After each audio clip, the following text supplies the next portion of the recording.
కర్నూలు జిల్లా ఎమ్మిగనూరులోని కస్తూరిబా గాంధీ బాలికల విద్యాలయాన్ని MLA BV Jayanageswara Reddy ఆకస్మికంగా తనిఖీ చేశారు.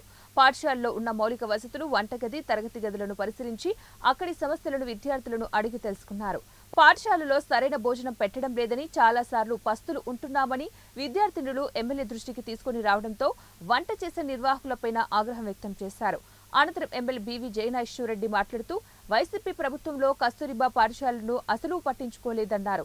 ఇక్కడ పాఠశాలలో వంట ఏజెన్సీ నిర్వాహకుల మధ్య ఉన్నటువంటి సమస్యతో విద్యార్థులకు సరైన భోజనం పెట్టలేకపోతున్నారని, వీరిపైన తక్షణమే చర్యలు తీసుకునేలాగా జిల్లా కలెక్టర్ దృష్టికి తీసుకుని వెళ్తామని ఎమ్మెల్యే తెలిపారు. చెప్పబెట్టకుండా అసలు ఏం జరుగుతుంది ఇక్కడ అక్కడ పరిస్థితి చూస్తే వంట మనుషులు వాళ్ళు వంట వండే దాంట్లో వాళ్ళు చాలా నిర్లక్ష్యం వహిస్తున్నారు.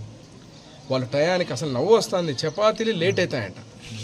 అంటే ఏమర్థం? మీరు ఉన్నది ఏంది? చపాతీలు అదేది దాన్ని ఏమంటారు, దాన్ని తిక్కడానికి లేట్ అవుతుందంట. అదే సమాధానం చెప్పేది. ఈ పరిస్థితిలో ఉంటే వాళ్ళ మీద చర్యలు తీసుకోమని చెప్తాం. మార్పు చేయాలా, క్వాలిటీగా పెట్టాలా. నేను ఇప్పుడు మాట్లాడతా, తక్షణమే అధికారులతో కూడా కలెక్టర్ గారి నోటీస్ తీసుకెళ్తా, డిఓ గారికి కూడా మాట్లాడతా. ఈ చర్యలు ఇప్పుడు ఈ ప్రభుత్వం వచ్చిన తర్వాత పిల్లలకు ఏమాత్రమైన ఎక్కడైనా కానీ ఇబ్బంది కలగకుండా వాళ్ళ భవిష్యత్ తరాలకి, వాళ్ళ భావి తరాలకు సంబంధించినటువంటి విషయం చదువుకొని చక్కగా వివిధ గ్రామాల రూరల్ ఏరియా నుంచి వచ్చేటువంటి పరిస్థితి ఒక గొప్ప ఉద్దేశంతో కేజీబీవీ పెట్టడం జరిగింది. దీంట్లో మీరు ఈరోజు